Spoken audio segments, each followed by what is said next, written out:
হে মুসলিম যুবক, হে মুসলিম তরুণী, আল্লাহি আমি তোমাদের ভালোবাসি। আমি চাই তোমরা সুন্দর হও, পবিত্র হও, নির্মল হও।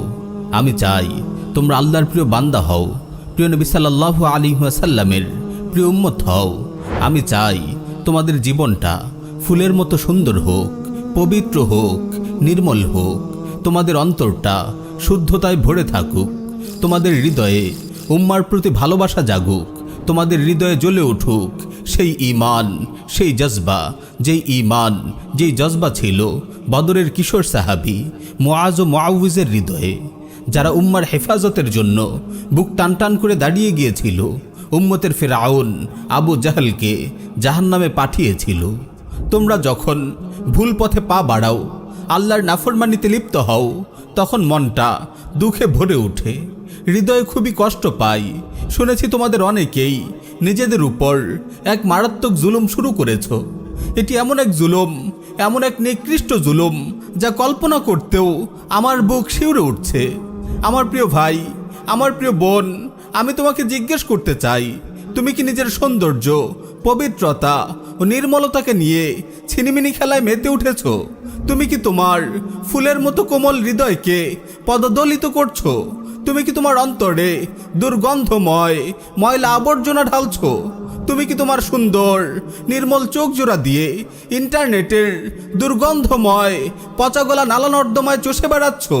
তুমি কি স্মার্টফোন কিংবা ল্যাপটপের জানালা দিয়ে মানুষরূপী সেই শূকরগুলিকে দেখছো, যারা ময়লা আবর্জনার ভাগাড়ে গড়াগড়ি খাচ্ছে আর পচা গলা নিয়ে টানাটানি করছে? ইন্না লিল্লাহি ওয়া ইন্না ইলাইহি রাজিউন। হে মুসলিম যুবক, কি হয়ে গেল তোমার? তুমি এতটা নিচু কিভাবে হতে পারো? তুমি কি শুদ্ধতার নবী, পবিত্রতার নবী, নির্মলতার নবী, সৌন্দর্যের নবী, রুচিশীলতার নবী মুহাম্মাদুর রাসূলুল্লাহ সাল্লাল্লাহু আলাইহি ওয়াসাল্লামের উম্মত নও? তুমি কি মহান সাহাবী ওসমান বিন আফফানের রুহানি সন্তান নও, যার হায়া, রুচি ও লজ্জাশীলতাকে ফেরেশতারা পর্যন্ত সম্মান করত? হে মুসলিম তরুণী, কি হয়ে গেল তোমার? তুমি কিভাবে এমন হতে পারো? তুমি কি সাইয়্যিদা খাদিজা তাহিরার রুহানি মেয়ে নও? তুমি কি উম্মুল মুমিনিন আয়েশা সিদ্দিকার রুহানি সন্তান নও? তুমি কি সাইয়্যিদা ফাতেমাতুজ জাহরার রুহানি মেয়ে নও? এমন পবিত্র নির্মল মায়ের মেয়েরা কিভাবে এতটা বেহায়া ও নির্লজ্জ হতে পারে? কিভাবে মানুষরূপী শূকরদের দুর্গন্ধময় নোংরা জগতে উকি দিতে পারে? ছি, ইন্টারনেটের এই নালা নর্দমাগুলোতে যেতে কি তোমাদের রুচিতে বাঁধে না? পচা দুর্গন্ধে কি তোমার দম বন্ধ হয়ে আসে না? তুমি কি তোমার হৃদয়ের সব সৌন্দর্য, নির্মলতা ও পবিত্রতাকে ঝেঁটিয়ে বিদায় করতে চাও? তুমি কি তোমার গোলাপের মতো সুন্দর সুবাসিত হৃদয়টিকে একপাল নোংরা শূকরের পায়ের নিচে পিষ্ট করতে চাও? কে হতে চায় মলমূত্রের গর্তে হাবুডুবু খাওয়া এসব মানুষরূপী জানোয়ারের মতো, যারা নিজেদের মানুষত্বকে নিয়ে উপহাস করে, যারা মানুষের ঘরে জন্ম নিয়েও পশুর জীবন বেছে নেয়? আমি বলবো বালহুম আদল, এরা জানোয়ারের চেয়েও নিকৃষ্ট। আমার ভাই ও বোন, তুমি কি মানসিক বিকারগ্রস্ত হয়ে পড়েছো? আমাকে বোঝাও, তুমি ওখানে কি করছো?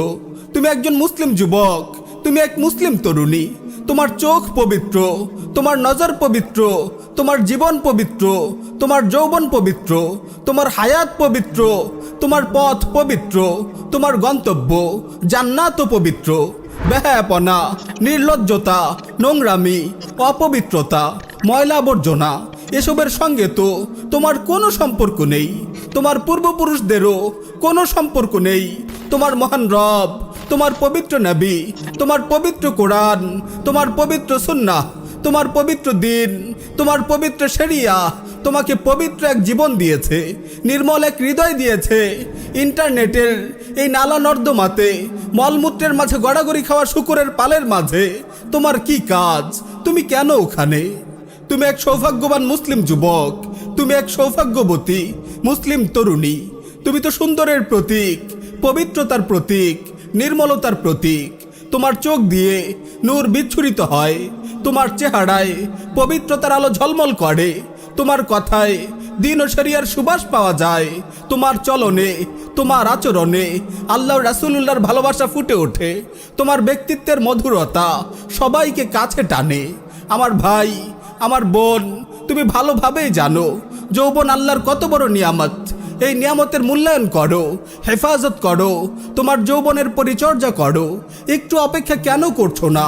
দাম্পত্য জীবনের মধুর আয়োজনে কেন নিজেকে ব্যস্ত রাখছো না? নিজের সময়গুলোকে কাজে লাগাও, নিজের কেরিয়ার গড়ার পেছনে সময় দাও, নিজেকে উপার্জনক্ষম করো। একটি সুখী দাম্পত্য জীবন গড়ার পেছনে তুমি সময় দাও। কেন ইন্টারনেটের এসব নালা নর্দমায় গড়াগড়ি খাচ্ছ? নিজের ফুলের মতো যৌবনকে ক্ষতবিক্ষত করছো। তুমি কি মানসিকভাবে বিকারগ্রস্ত হয়ে পড়েছো? কেন এমন মাতালের মতো আচরণ করছো? তুমি কি কল্পনা করো না তুমি এক মুসলিম রাজপুত্র? একদিন তুমি রাজা হবে, তোমার ঘর আলো করে আসবে এক রাজকন্যা, সে হবে তোমার রানী। মধুর এক দাম্পত্য সাম্রাজ্য হবে তোমাদের। তোমাদের দুজনের এই বাগানে ফুটবে অনেকগুলো মানবকলি, ফুলের মতো শিশুদের হাসিতে ভরে উঠবে তোমার জীবন। কিন্তু তুমি যদি ইন্টারনেটের এই অশ্লীল জগতে সময় কাটাও, তাহলে তোমার যৌবনকে তুমি নিজ হাতেই ধ্বংস করবে, নিজ হাতেই তুমি বরবাদ করবে তোমার দাম্পত্য জীবনের মধুর আয়োজনকে। আমার ভাই ও বোন, তুমি যদি ইন্টারনেটের এসব নোংরা নর্দমায় ঘুরে বেড়াও, তোমার চোখকে, তোমার অন্তরকে, তোমার জীবনকে কুলুষিত করো, তাহলে লিখে রাখো তুমি তোমার যৌবনকে বরবাদ করছো। তোমার দাম্পত্য জীবনের মধুর স্বপ্নকে তুমি জ্বালিয়ে পুড়িয়ে ছারখার করছো। তোমার জীবনের শুদ্ধতা, নির্মলতা ও সম্ভাবনাগুলোকে তুমি ঝেঁটিয়ে বিদায় করছো। তোমার দুনিয়া, তোমার আখিরাত দুটোকেই বরবাদ করছো। তুমি কি জানো না পর্নোগ্রাফির অশ্লীল জগতে ঘুরপাক খেয়ে কত যুবক, কত তরুণী তাদের জীবনকে লণ্ডভণ্ড করেছে? কত সুখের সংসার বিরান হয়ে গেছে, কত যুবক দিন থেকে ছিটকে পড়েছে। পর্নের ঘৃণ্য দৃশ্যগুলো কি সব সময় তোমার চোখে ভাসবে না? এমনকি যখন সালাতে সিজদায় যাও, তখনও কি তুমি এই জঘন্য দৃশ্যগুলো থেকে মুক্তি পাও? ইন্না লিল্লাহি ওয়া ইন্না ইলাইহি রাজিউন। ভেবে দেখো, পর্নের নীল অন্ধকারে ডুবে থাকা অবস্থায় যদি তোমার মৃত্যু চলে আসে, তাহলে তোমার কেমন পরিণতি হবে? আমার ভাই ও বোন, তুমি মানসিক বিকারগ্রস্ত হয়ে গেছো, নইলে তুমি ইন্টারনেটের সব নালা নর্দমায় পড়ে থাকতে না। কোনো সুস্থ মানুষ এখানে 1 মিনিট থাকলেও তার পেট উল্টে বমি আসবে, তার নিঃশ্বাস বন্ধ হয়ে আসবে। তুমি কেন এই সংকীর্ণ পচাগলা নর্দমায় পড়ে আছো? এসো, আমার হাত ধরো, আমি তোমাকে নিয়ে যাব সুন্দর এক পৃথিবীতে।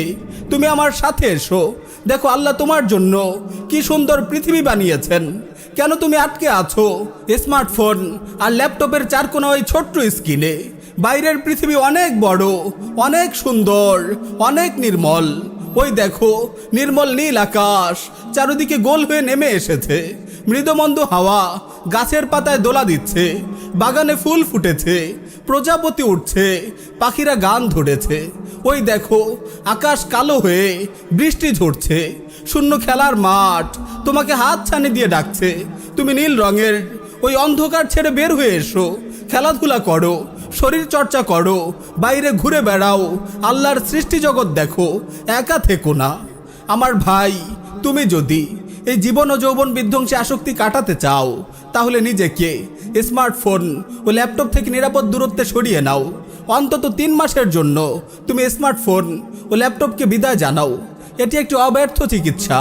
ইনশাআল্লাহ তুমি সুস্থ হয়ে উঠবে। যদি তোমার পড়াশোনা বা কাজের জন্য স্মার্টফোন ও ল্যাপটপ ব্যবহার করা জরুরি হয়, তাহলে দুটো কাজ করো। তোমার মেমোরি কিংবা হার্ড ড্রাইভ থেকে পর্নের নোংরা আবর্জনাগুলো ডিলিট করে দাও, আর ইন্টারনেট ইউজ করাও বন্ধ করে দাও। যদি পড়াশোনা ও কাজের প্রয়োজনে ইন্টারনেট ইউজও করতে হয়, তাহলে তাকে একটি লিমিটে নিয়ে এসো। প্রিয় ভাই ও বোন, সাবধান, তুমি এই নীল অন্ধকারে 1 মুহূর্ত থেকো না। তাওবা করো, অনুতপ্ত হও, অনুশোচনার অশ্রুতে নিজেকে ধুয়ে মুছে সাফ করে ফেলো। একজন মুসলিম যুবক, একজন মুসলিম তরুণী এমন অপবিত্র জীবন যাপন করতে পারে না। আল্লাহর অমূল্য নিয়ামত চোখ দুটোকে এমন নিকৃষ্ট ব্যবহার করতে পারে না। নিজেকে প্রশ্ন করো, এই চোখ দুটো নিয়ে তুমি কোন মুখে হাউজে কাউসারের পাড়ে রাসূলুল্লাহ সাল্লাল্লাহু আলাইহি ওয়াসাল্লামের কাছে দাঁড়াবে? এই চোখ দুটো নিয়ে তুমি কিভাবে হাসরের ময়দানে আল্লাহর সামনে দাঁড়াবে? তুমি না জান্নাতে গিয়ে তোমার মহান রবকে দেখতে চাও, তার দিদার পেয়ে ধন্য হতে চাও? এই চোখ দিয়ে তুমি রাব্বুল আলামিনকে দেখবে? ইন্না লিল্লাহি ওয়া ইন্না ইলাইহি রাজিউন।